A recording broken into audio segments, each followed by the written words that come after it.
আল্লাহর অভিষেকের দিন আমাদের সামনে আসছে, একদম কাছে। অতি গোপনে নূরে যা ছিল ধনাগারে, নূরে মোহাম্মদী পৃথক করিয়া নিজেকে প্রকাশ করে।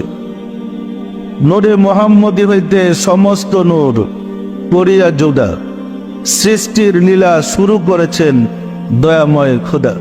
তাহলে নূরে মোহাম্মদী পৃথক করে তিনি প্রভু হিসাবে আরশের সমাসীনের দিন সামনে আসতেছে।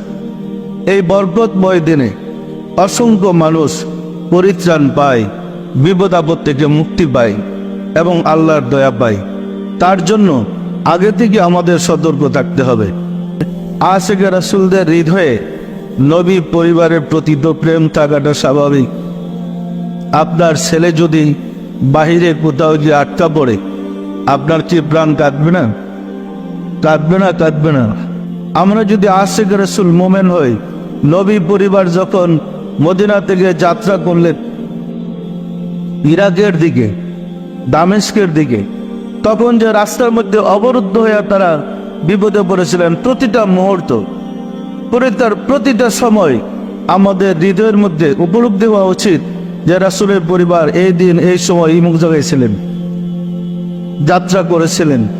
তাহলে তাদের কথা স্মরণ করলো, অন্তত আমরা যখন তার পরিবার পরিজনদের কথা স্মরণ করে দোয়া করব, কান্নাকাটি করব, রাহমাতুল লিল আলামিন আমাদের দিকে তাকাবেন না? আমাদের দিকে দয়ার নজরে তাকাবেন না? সেই মুহররম মাস এসে গেছে, একদম সামনে।